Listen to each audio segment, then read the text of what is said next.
3, 2, 1.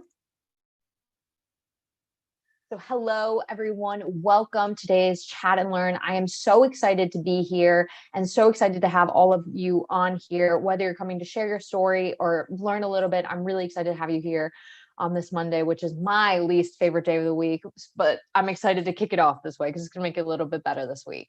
And so before we get kicked off, before I go into housekeeping, I did just want to bring up something that I said before we got started because I wanted to make sure that this was clear. I understand that I'm not a Black person. I understand that I'm coming in from a point of privilege. And so I really want to take a back seat in this conversation. And I'm really just here to moderate the conversation for Sienna. And so if you want to share your voice, or if you feel that at any point I have overstepped any boundaries, please let me know, because it is totally my aim to make sure that I am not taking up space that does not belong to me. And so with that, let's turn on our cameras, let's come off of mute, and let's really have a conversation and discussion today led by Sienna. Just to let you know, if you come up off of mute, you're going to show up on the live recording. And so if you don't want to come off of mute, don't want to show up in the live recording, totally fine. You can feel free to drop your message in the chat. And then if you want to bring something up privately and have that message read anonymously, or that question, please feel free to message myself privately or Sienna, but it'll be a little bit more difficult for her to manage that. So, and then this is being recorded, so we'll send an email link afterwards with some resources, and then be sure to keep up with us on social. You can find us at Power to Fly on all channels, and then definitely subscribe to our YouTube channel where we are live streaming all of these conversations. And so with that, I am so excited to introduce my colleague, my dear colleague, Sienna J. Brown. Sienna J. Brown is a senior manager of global DEI strategy at Power to Fly, the fastest growing global platform and community connecting women with companies that value diversity and inclusion. She is also an internationally recognized entrepreneur as the founder of Master Your Move Abroad, teaching women how to find the clarity, career, and community to build a life abroad on their own terms. Her work has been highlighted on CNN, Vogue, Travel and Leisure, Now This News, The Huffington Post, NPR, The Washington Post, and more. And she is just so incredible. And so I'm going to hand the mic over to her and let her add in anything else she wants to today. I love when Nicole introduces me because there's just so much joy there. No, that's it. Also, and just quick high level note, it was funny today because as I was editing this, we recently rebranded Las Marinas de España, which is my company, to Master Your Move Abroad. And I see some community faces in here. So shout out to Cynthia, shout out to Sarah as well, and Tammy. So excited to have people that I know here, as well as new amazing individuals, and also some familiar faces like Tessa, who's actually one of our clients here at Power to Fly. So excited for this conversation and ready to hop in. So I'll pass it back over to you, Nicole. Amazing. Thank you, Sienna. And so with that, I'm just gonna, scroll through these slides quickly. These are just the pre-submitted questions that we have from the audience, but at any time, if you want to submit your question or come off of mute, like I said, please feel free to do so. We really want this to be an open conversation today. And so with that, I'll kick us off right here. So Sienna, how do you advise Black women to speak their minds and confidently share their opinions without falling into the stereotype of the angry Black woman? Yeah, this is fantastic. Okay, so this is a really great question for us to actually get started with. And I say that because we wanted to host this chat kind of to celebrate Black History Month, etc. And something that Nicole and I were talking about, and that I feel really strongly about, is the fact that a lot of the times when we think about the Black experience or Black history or whatever, it's in this dimming light of like all of these hard things that we've gone through, which is absolutely true. But I love to kind of shift the narrative and say, like, how do we start celebrating Black excellence, right? How can we start sharing stories of dope things that we have done in history, right? That we have done in history and that we're doing now. And so this, I think, is really a good question to start off with, because when we think about, number one, how we show up being a woman, and then also being a person of color, specifically Black, and that intersectionality of having to navigate both of those things in the workplace, something that I think is so important when it comes to doing this with confidence and also doing this with clarity is like asking ourselves, okay, when we are showing up in the workplace, how do we start to, number one, for ourselves, realizing the fact that we do happen to be a Black woman, if you are a person of color, whatever it is that you might identify with, to be able to say that that's actually one of our strengths versus something that holds us back, right? And again, when we think about how society kind of looks at or stigmatizes Black women, it's normally like feeling like we're running a marathon with all of these obstacles in front of us, right? But when thinking about how we're communicating clearly, something that's really important to think about is like, when you are showing up or trying to negotiate something in the workplace, stand up for ourselves, whatever that is like, come with receipts. And I say that because it's really easy for people to have bias in their thoughts or their views. But when we come with receipts, and with that, what I mean is like actually having the list of like, here's what I want to put on the table, here's why I'm putting it on the table, and here's the way that my brain works, but like, and here's why it should be given to me, right? And again, it makes it a lot harder for people to go against that when there's actually proof. And so when thinking about speaking our minds and also sharing confidently, something else that I would recommend is reading who's in the room, right? And I say that because something beautiful that we just experienced here is like, Nicole's navigating this chat, but as an ally, she's like, hey, I'm conscious and aware that like I'm coming from this in a place of power and privilege. So a conversation I might have with Nicole will look different from a conversation that I would have with someone else who might not necessarily be in that same mindset. So really like taking a step back and saying, okay, who do I have in front of me? And then also asking ourselves like, what would be the best way to communicate to this individual, right? Is it coming and saying we have some kind of repertoire between the two of us so I can just show up and talk and know that they're going to show up for me? Or is it really saying like, I need to come with, here's my list of why it needs to happen and how I'm planning on making that happen, to go from there. And the last thing, just to really quickly talk about the stereotype of the angry Black woman, like that's real, right? I was like, there's been this reel on Instagram, side tangent, that's kind of talking about this woman, and her manager comes up to her being like, hey, I just feel like you're being really aggressive. Can you watch your facial tones, X, Y, and Z? When one of her colleagues, who happened to be a white man, like yelled at everyone in the meeting. Again, I'm like paraphrasing an IG reel, but it's fine. But with that, it's really being able to say like, okay, well, if I know that these stereotypes are against me, how can I be the calmest person in the room? And like, when you're the calmest person in the room, it's really hard to argue with someone who's being calm, who's being collected, et cetera. And while that might be extra work, the more that you do it, the more than people are just going to kind of like unlearn their idea that, hey, Black women are angry, and instead being like, no, I'm speaking my mind, and challenging that. So if someone comes with you with some type of microaggression, saying, oh, well, can I understand why you feel like I'm coming into this conversation angrily? Or can I feel why you think that I'm acting this way, when in reality, when you have to actually check yourself and saying, are they actually being angry? Are they actually being loud? Are they actually being outspoken? A lot of the times it's just their perception of it, right? So something that at least I try and do is kind of, again, come with receipts, and then also read the room with who you're talking to and understand what you might need to do at the very least at the beginning to gain that sense of repertoire, which I also don't think is the right word in English, to go from there. But yeah, and also really quickly, as we are going through these questions, if one question is bringing up another with all of you, feel free to hop off of mute and ask that directly, because again, we want this to be a conversation. We don't just want this to be answering the questions that are on the slides, but having this be a conversation for also what does Black excellence mean for all of us, and things that we might be struggling with or navigating in the workplace. Cool. Katie, go ahead. Yeah. Sorry. So I guess, how do you advise people do that without resorting to code switching? Or are you a proponent of code switching? Like, what's the line there? I'm just curious. Yeah, absolutely. So I don't necessarily think that like being calm is equivalent to code switching. You know what I mean? Because a lot of times if we're saying someone is an angry Black woman, that's your perception of me, right? And like my background's in psychology, and a lot of the times it's like how you feel has to do with you, doesn't have to do with me, right?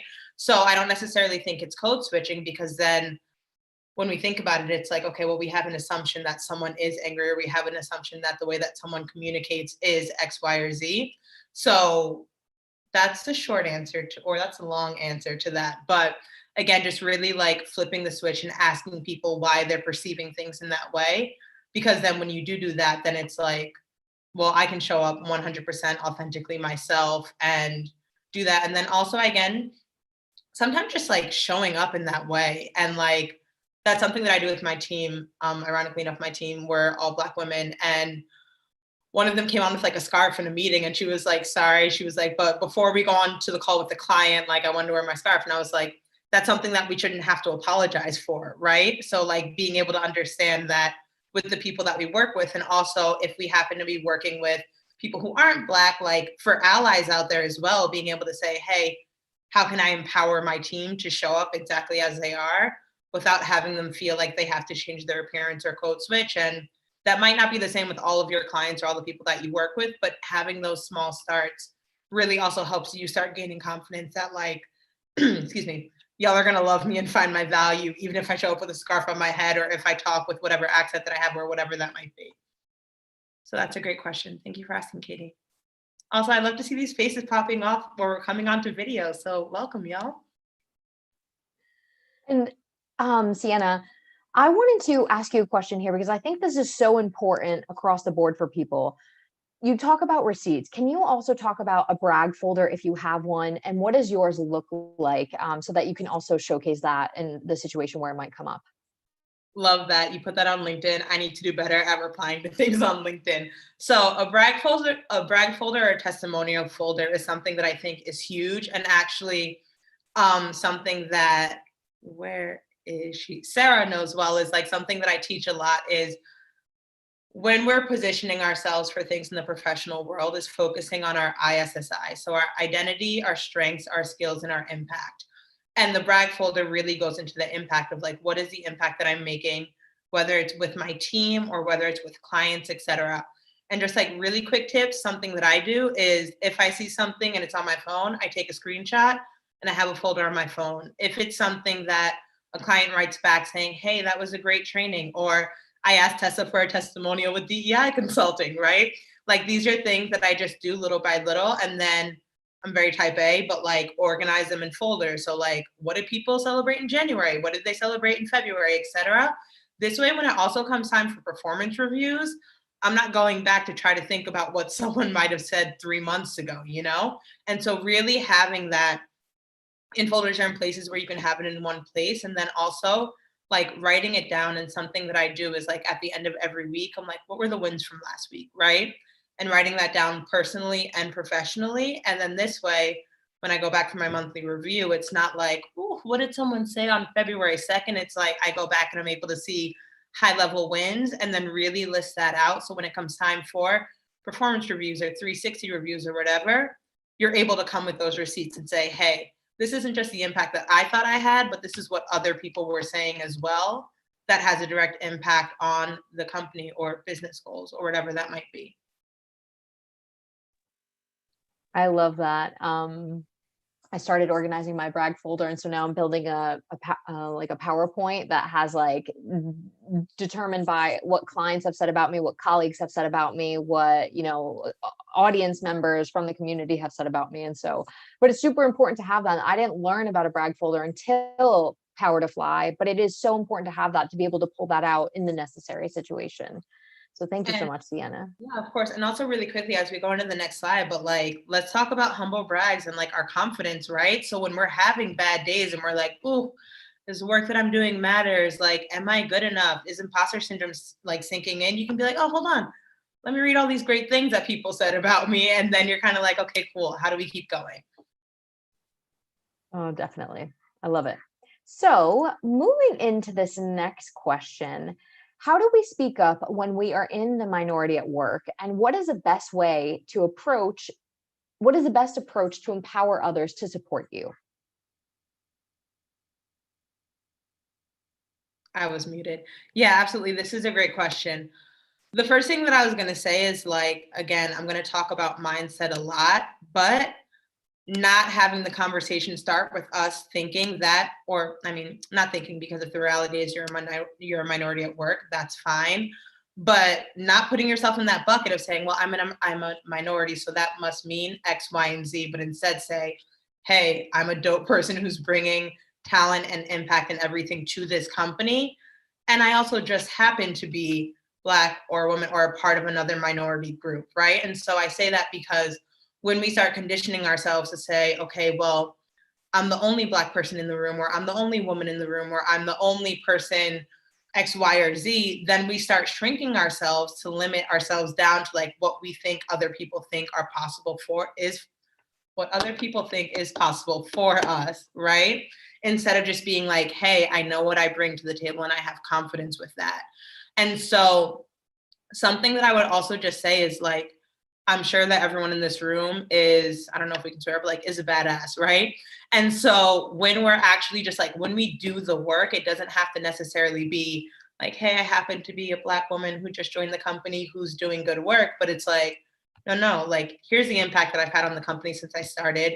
Here's why I think what I'm doing is worth X, Y, and Z. And then this is why I need to have a voice. And sometimes it's starting off with small conversations, sharing your opinions, and then realizing that those opinions are valid because, again, going back to ISSI, which I talk about a lot, the beautiful thing about identity, which is the first step that we really need to lean into, is realizing that you exactly who you are, you have experience, you have things that you've lived that are going to be useful to bring a different point of view, to be able to share ideas that other people might not necessarily be able to see, and to also give feedback where people might be missing the mark. And I think that this is something that's so important to say, that like when we're speaking up, we're not speaking up as a minority, but we're speaking up as a person who brings value, who also just happens to be whatever category you're in.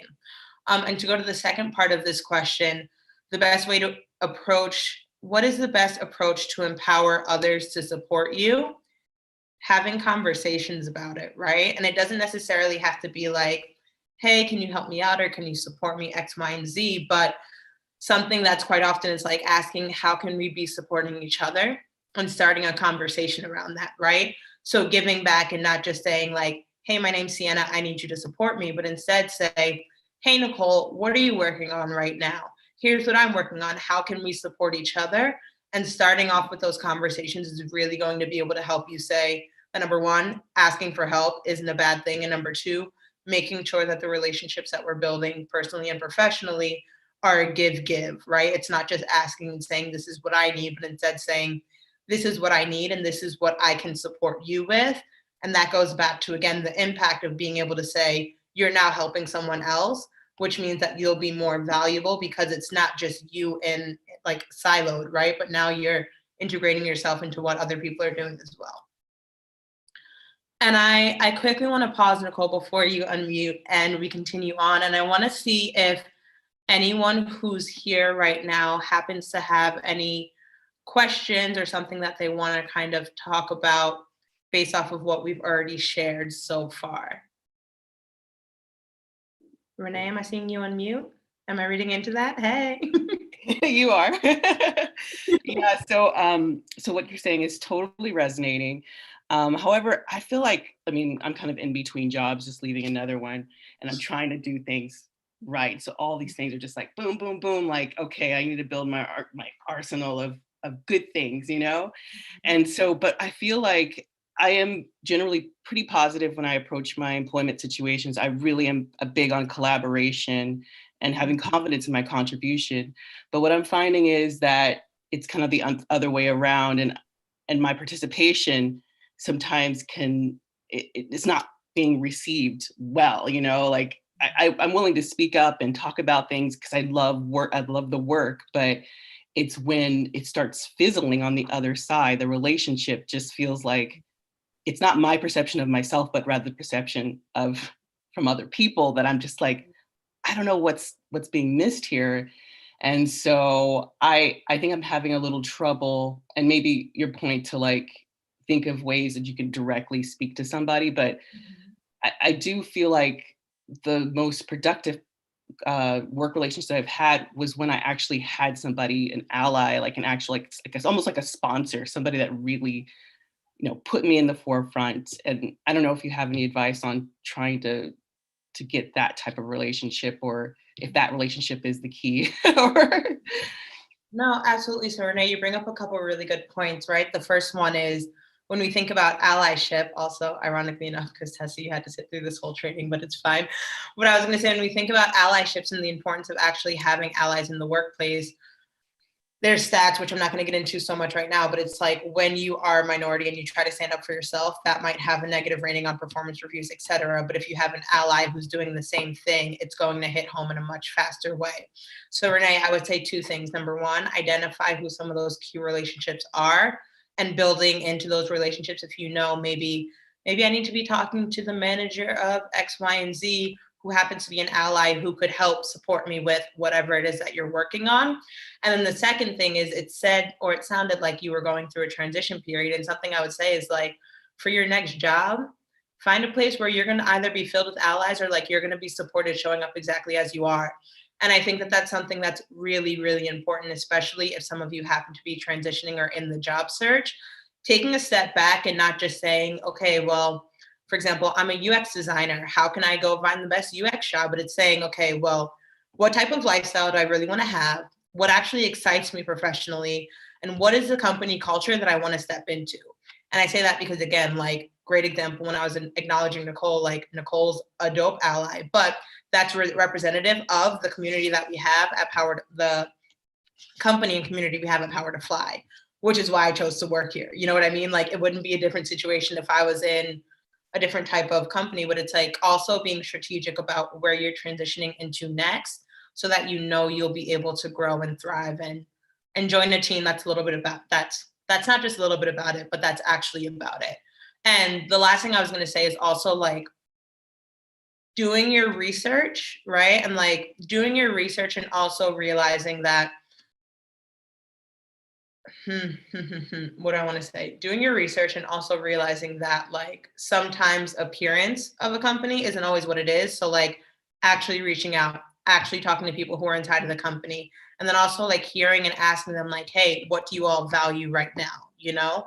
And that's something again that like we work with a lot of our clients on. I keep on shouting out Tessa, but like her and I literally see each other every week of being able to say like, okay, you have a dope company with great initiatives, great allies, et cetera. On the front end, it might not necessarily seem like that, but unless you take a chance and you're like, hey, companies are talking about showing up regarding DEI. How do I start leaning into that? And then also seeing like, hey, what is the company culture like? And does it actually highlight that? And then when it does, then it's like, okay, cool. Now, not only do like, will they accept me, but like, is this what I'm looking for? You know? And I think that switch of saying, what do I actually want instead of trying to do everything can definitely help out. Which is not what I'm saying that you're doing, but just in general. Awesome. Thank you, Renee. And Sienna, I want to ask you a follow-up question here. How can you determine whether a company is actually dedicated to DEI work, right? I mean, now that's kind of like a hot topic, right? You see a lot of Black women being hired for diversity jobs when it's like Black women and Black people are capable of other things. So what kind of language should you look out for? Are there certain phrases that people should be watching out for to know that they're not going to feel like they belong in a company? Yep, absolutely. This is a great question and actually a segue into our next question. So I'll kind of cover both. And so what Nicole is asking is, how do we make sure our company is actually about it, right? And then going to the next question that Nicole's kind of highlighting here is very aligned with like, how do we make sure that companies aren't just checking off the box? And so the first thing that I'm going to say is like making sure that they talk about DEI outside of just one-off statements, right? So after George Floyd's murder, almost everyone put out a DEI statement. And the question is like, okay, well, post that, are they actually doing anything about it? Have they become more inclusive in their external communications? And then realizing like, if they're communicating that externally, odds are they're doing the internal work, right? And then just kind of seeing what shifts companies are making. And then also when you're in the interview process, ask, right? And that's something that's huge of saying like, hey, I'd love to know, how is this an inclusive company culture, right? I'd love to know, what are your current goals around diversity, equity, and inclusion, et cetera? I'd love to know, like, let's talk about promotion processes, right? How do we try to eliminate biases from this? And when you ask those questions and people actually know how to answer and respond who are interviewing you, it gives you a good sense of like, hey, is this company actually about it? Or is this just something that they have highlighted on their website so it feels good and so they're able to attract more individuals? And again, you'll be able to tell in conversation when someone's being performative versus intentional, and then you'll be able to see with that and then actually sit with it. And the last thing I was going to say is like, when you're doing your research, and this might be like too much, but that's who I am. But like when you're doing your research, see if there happen to be other individuals from minority groups. I don't like saying minority groups, from underrepresented groups in their LinkedIn, and like reach out to them directly if you're in the interview process. So actually hearing like, hey, Bobby, whatever. Hey, Bobby, like, can you share with me what it's like working at X, Y, or Z company, to actually get a real like for us, by us answer versus just what people know that they should say. Does that answer the question a little bit? I see people shaking their heads. And I would love to pause and see if anybody else wants to come off of mute, share any thoughts or anything. So I'll pause for a second. Hello. Can you hear? Hi, my name is Kakira Blackshear. I actually do have a question. It's so funny. I'm actually in a transitional period. I'm actually making a career change right now. I am currently the youngest person on my team. And so I get hit with that a lot. I get hit with, the millennialisms, if you will. And it's just very difficult. So I work with a group of minority women, and my whole agency is like, minority field, and it's just very difficult because I feel like I'm experiencing like ageism. And so when you were talking about allies, I'm like, okay, do I really have allies? Because we all want the same thing. We're all in the However, I'll try to bring my ideas to the team, and I feel like I'm constantly getting dismissed because of my age. And I'm like I said before, everybody's like 20 years older than I am. I'm not young, I'm not a spring chicken, but it's just, how do I get over that for my next job? Like if it happens in my what can I do now to kind of fix that going forward for my next career transition? Yeah, no, that's a great question. And also I was like, I'm right there with you. I'll be completely honest. I don't talk about my age ever. And I remember it was something that I specifically never spoke about, like in press or in general, because I'll be really honest. I was going to say 27. I'm not 27.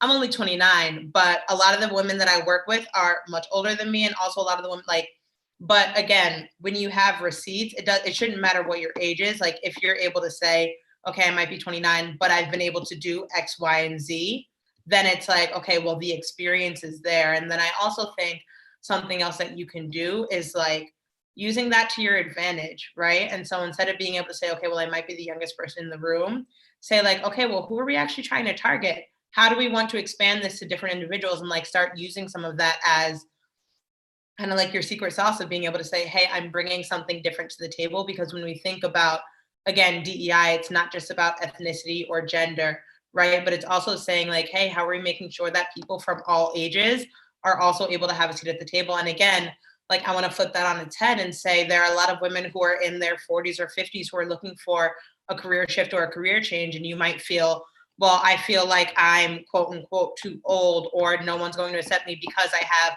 gaps in my resume or whatever that looks like. But instead, like learning how to communicate exactly who we are is actually a benefit, and here's the reason why, definitely helps. So my suggestion for you would be like, don't focus so much on your age, but instead being like, okay, well, I might be able to have this age, but this is what I've learned and this is what I can implement and bring to the table, right? And again, like I'm saying this in a sentence, I'm saying this in like 45 seconds, but it's going to be a lot of work of like actually sitting with that, believing it yourself, and then also going from there. And like a quick personal story, I used to not talk about my age because I started my company at the age of 22, I think. And so everyone was like, oh, you're so young, you're out of college, blah, blah, blah. And then it was like, hold on, well, let's pull off the receipts, and then realize that, again, going back to my story, when you think about strengths and skills, part of the reason why I've been able to do so much at a young age is because I happen to be very mature. What does that mean? I might be able to be 29, but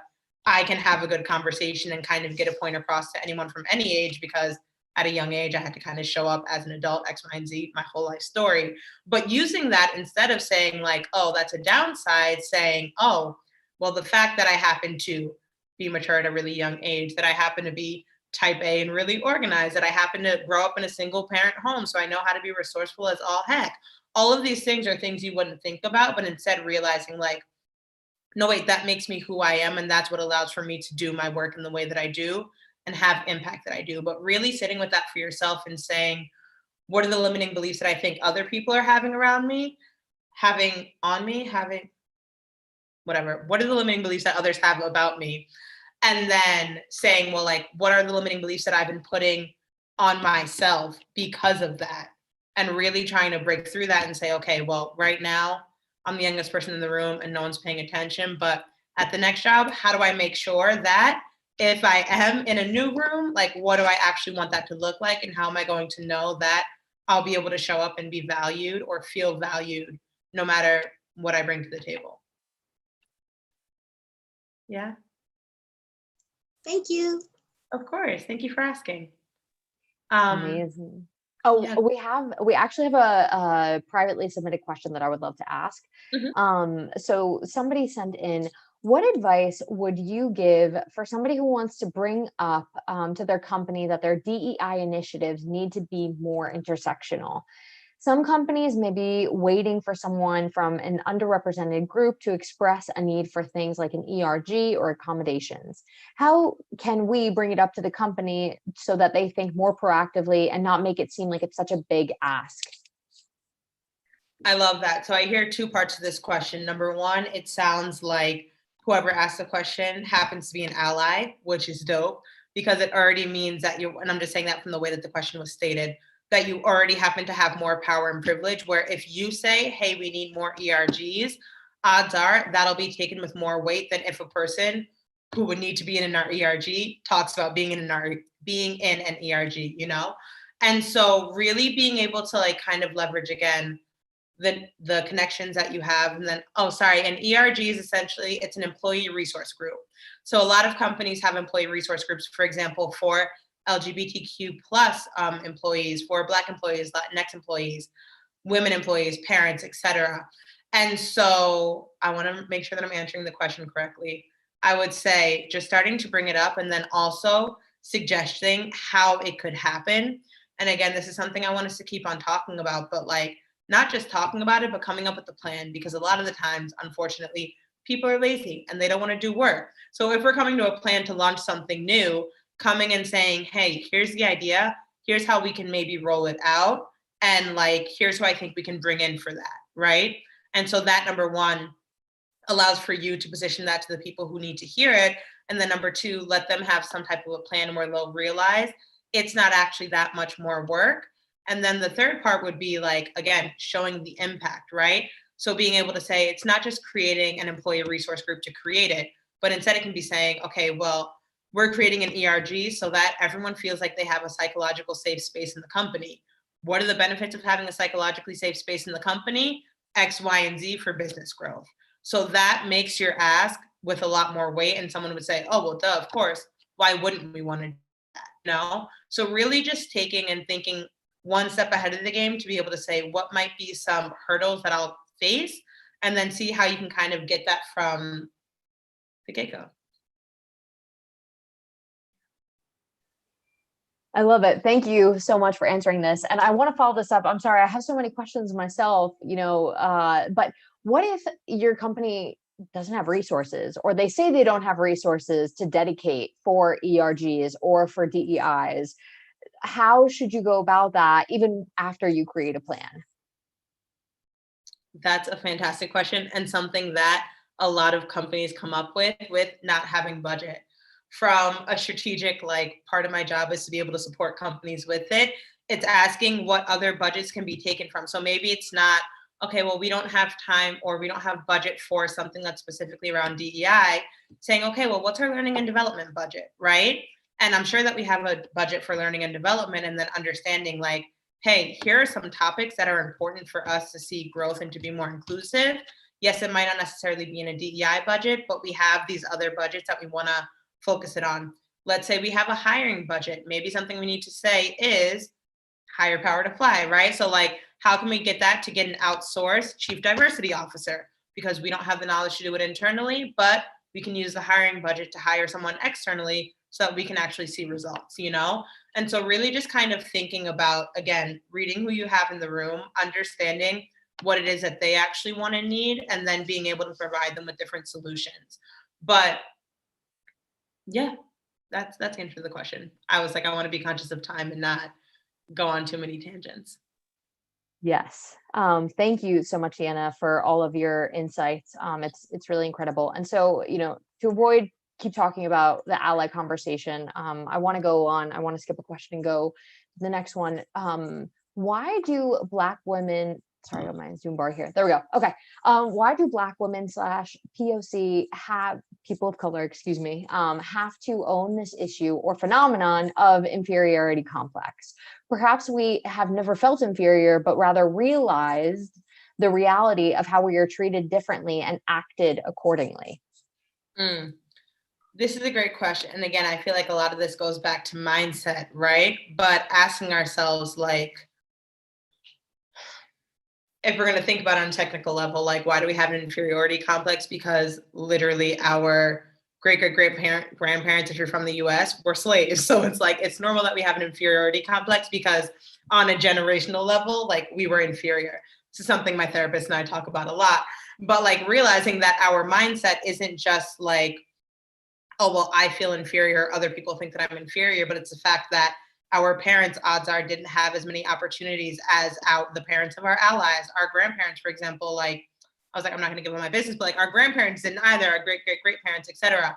So understanding that, realizing that a lot of the times in this generation, people who are in this room, we know the power that we have, but it's a question of saying like, okay, but does society know the power that we have, right?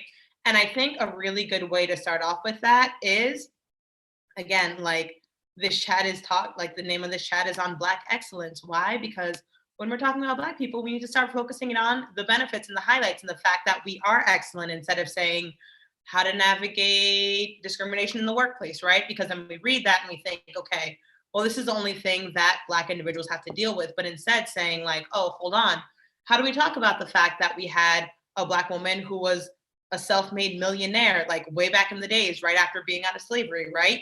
So like, there are all of these stories in the past and also in the future and things that are happening now, when saying the more that we normalize talking about Black excellence and dope things that Black individuals are doing, not just in the room with ourselves, right? Because again, like, we can sit around and kiki about this all day, but we already know. But instead saying, how do we start engaging with some of these conversations with allies, with people in the workplace? And something that I know we do at Power to Fly is like, we started a DEI channel in our Slack channel, right? And it's not just sharing things about like when there are unfortunate things that are happening in society, but instead it's like, let's talk about this dope like Black-owned company that just started off, right? Like, being able to give space to talk about more empowering stories, so that the narrative kind of stops going from, here are all the struggles that we're faced with, and more so like, here's all of the things that we bring and contribute to society, etc. And like, for us, for the Black women who happen to be in the chat right now, is like, starting to also humble brag yourself more. And like, I say that because, again, something that's so common is we shrink ourselves, or we apologize, or we predict that someone might be thinking X, Y, and Z. So we put more exclamation points and smiley faces in our messages so that people think or feel like all is groovy, but instead saying, hold on, but do I feel like it? And if someone else were to communicate in a different way, would that be accepted? So starting that out in small ways that you feel comfortable with, until you realize that like, hey, again, you can show up exactly as you are, and that's going to be, depending on the situation that you're in, but like, that's something that's going to be learned to be appreciated, And again, it's starting off with small things until you feel confident enough to be able to say, hey, this feels off par. Like, hey, I love our intention behind this, but as a Black person reading this, I'm offended, So like, being able to gain that confidence little by little until you feel comfortable enough to be able to say to leadership or to senior level management, whatever that is, here are actual thoughts. And again, it's not just me being offended or thinking or sensitive or whatnot, but realizing that this is a reality. If y'all only knew how many times I was like in a meeting and I started talking about something that was happening and in tears, and instead of saying, hold on, I have to be a strong Black woman, or I have to kind of represent, I'm like, no, I'm hurt, I'm hurting, I'm struggling through things, and I also happen to be a person, but that vulnerability also makes me more human, right? And realizing that, again, I think something that a lot of companies are realizing is that, again, our personal and professional lives right now are so vulnerable. Like, y'all can see literally inside of my house, you know what I mean? Where it's like the barriers are kind of broken down. And so using that as an advantage of saying like, hey, I might be a parent and my kids are coming in, but like, that's okay, you know? So just starting to kind of change that conversation. And I do want to, perfect. And Tammy says in the chat, and not just hyping Black History Month, we often are second guessing ourselves to remain in the standing that's comfortable to leadership. Exactly. And also realizing that like a lot of the times we have a lot of leadership skills, but some people might not necessarily see it like that. And we might not feel comfortable talking about that because, again, we want to shrink ourselves to what we think people might feel more comfortable with. But instead, when we go back to receipts and being able to say like, hey, not only am I showing leadership skills, other people are looking to me, etc., but here's my brag book, right? Or here are all these testimonials of impact that I've been able to have. Again, not as a Black woman, but as a dope employee who happens to be a Black woman or a woman of color. And I do want to give space to Tracy because I saw that you raised your hand. So I want to have you ask your question. No, I apologize. That was a mistake, but thank you. No, no worries. I do want to give space to anyone else if anyone does have a question before we continue on. I have a question. Of course. Hello. Hi. Thank you. I stepped in a little bit late, but I'm actually transitioning to starting my own business. And you talked about starting a business at 22. People look at me and they think I'm 22. And, you know, like what are some of the lessons that you've been talking about? And like, how can they be transferred to like stepping out into community and not as someone looking for a job as an employee, but as someone who's self-employed and wanting to work with individuals or other businesses as opposed to a team. And I had another, but that I feel like that could be really broad too. So I'll just leave it there. Yeah, I love that. The first thing that I was going to say is focus on two things. Number one, being community, and number two, being value. And I say that because when you actually build a community, for example, I'm really hyped because when I was like, this is Power to Fly is my day job. But I was like, I have about 3 or 4 women in here who have come from my own businesses or personal communities because, humble brag, but like I provide value no matter what it is that I'm doing. So, oh, Tammy, you're so sweet. But being able to see that and say like, okay, it doesn't matter if it's in my own business or working with clients or working with individuals, like always going first and thinking about impact over income. And I really want to lean in on that because when we think about impact, it allows for, number one, us to show up and actually ask ourselves, why are we doing the work that we're doing? Whether it's in corporate or whether it's in your own business. And then number two, really focusing on like giving to people and knowing your mission. You know what I mean? And I say that because when you take a step back and you think about your mission, right? For me personally, my mission is like not empowering so much, but like teaching women of color how to find the clarity, career, and community they need to build a life abroad.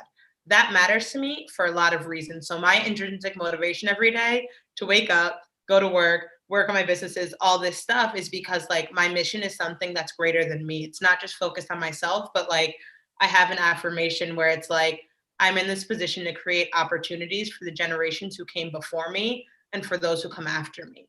Like, and when I wake up every morning and I see that, when I get out of bed, I'm like, oh, this is big. This is bigger than me. And so that's kind of what empowers me to do the work. And so to kind of go back to your question and answer around the age thing, like, don't let that go against you. And I say that because, again, like if you look at the stats of Black women who are entrepreneurs, like low key, high key, we're killing it. Like there are literally hundreds of businesses being made every day by Black women. We are the fastest growing group of entrepreneurs. So it's possible. And not only that, but when we think about it, like right now we're in a time where like we want things that are for us, by us, because we know that it's aligned.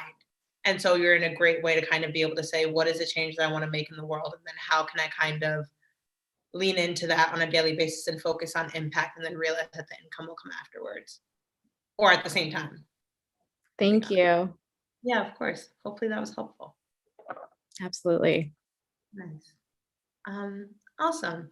So I want to continue doing Nicole's job. No, what I was going to say, I want to give space for someone else if you do want to ask questions before we go into the next slide.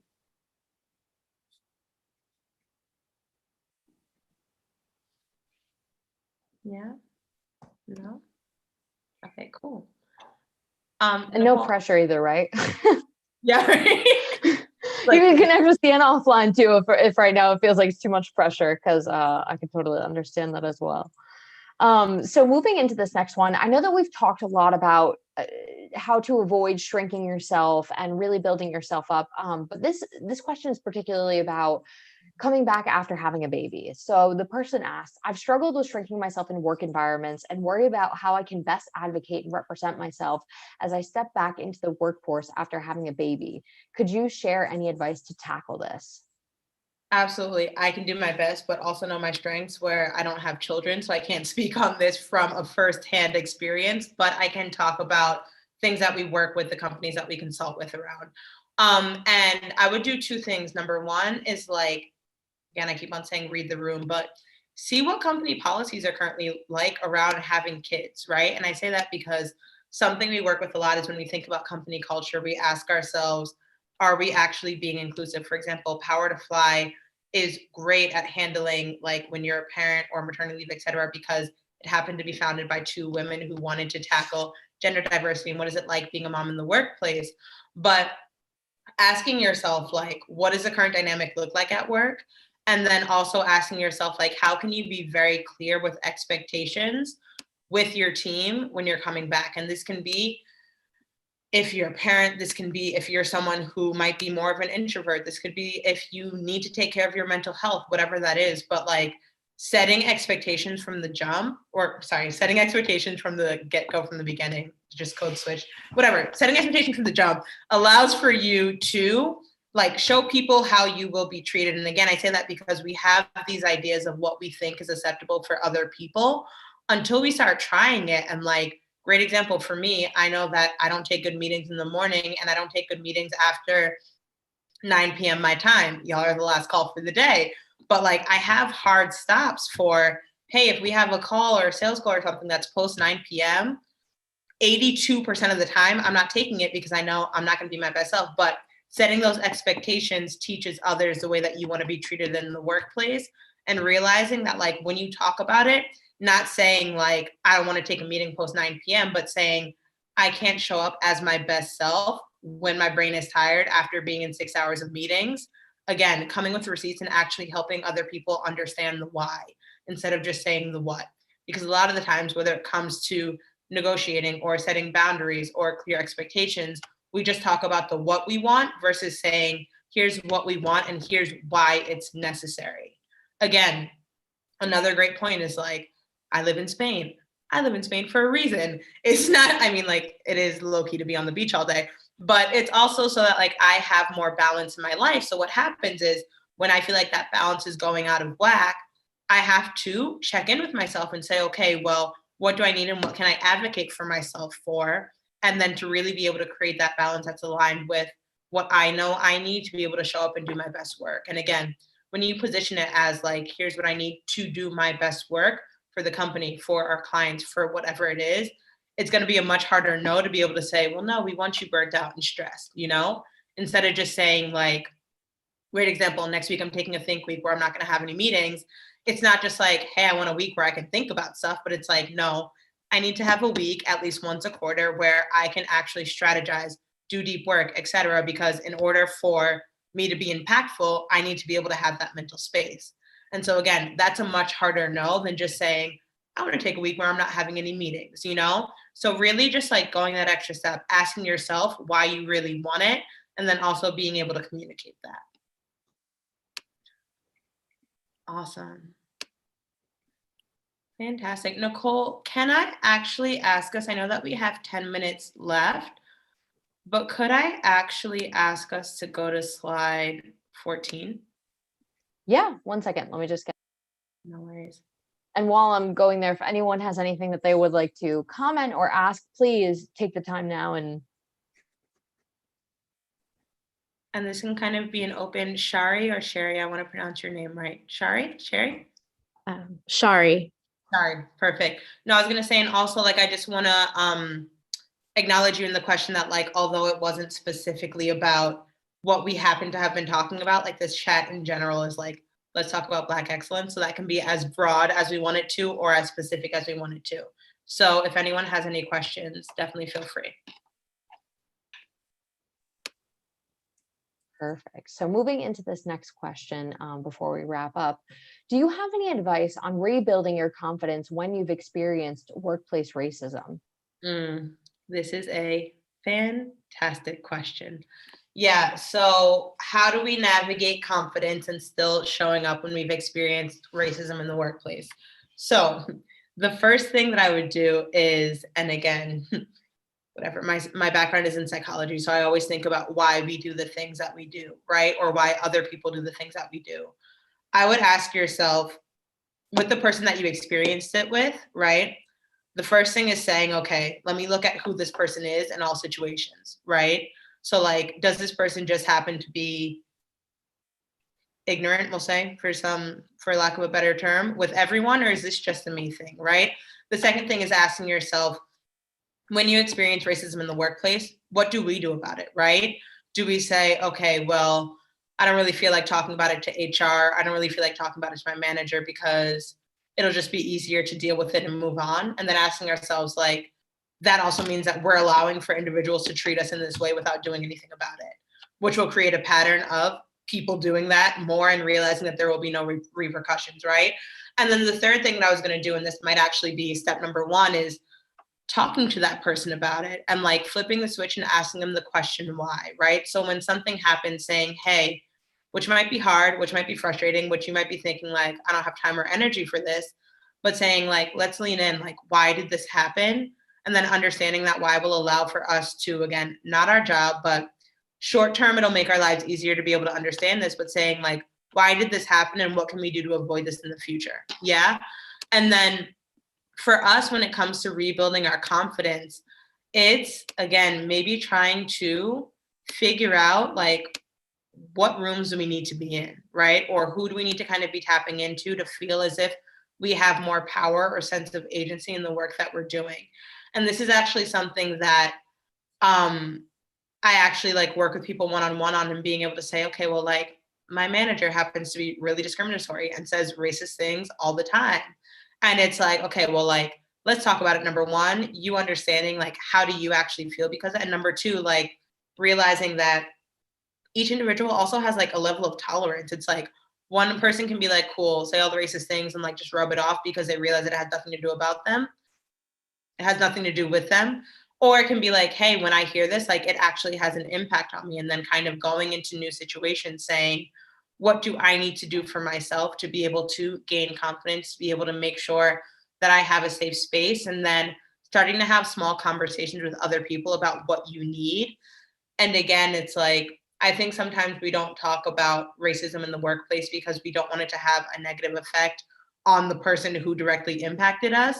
But at the end of the day, we have to ask ourselves, like, okay, am I willing to put Joe, sorry if there's anyone named Joe here, but am I willing to put Joe on the line so that I can show up and do my job and feel good? Or am I willing to put myself second so that Joe feels comfortable?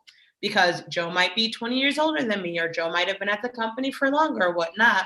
But instead saying that, like, again, our thoughts, actions, and like feelings are valid. And I think now more than ever, unfortunately, that it has to happen because everyone's talking about DEI now, but realizing like, that's a benefit. So cool. People want to know how Black people are feeling in the workplace, how women are feeling in the workplace. Like, let me use this to be able to say, okay, well, if our company is actually trying to show up about this, if we do talk about a hard topic, how are we holding them accountable to do three things? And this is something I talk about often, but like, bring awareness to the situation, right? So bring awareness to what's happening, action, because again, if you have awareness without action, it's like, that's cute, but what is that actually going to do? So awareness, action, and then accountability.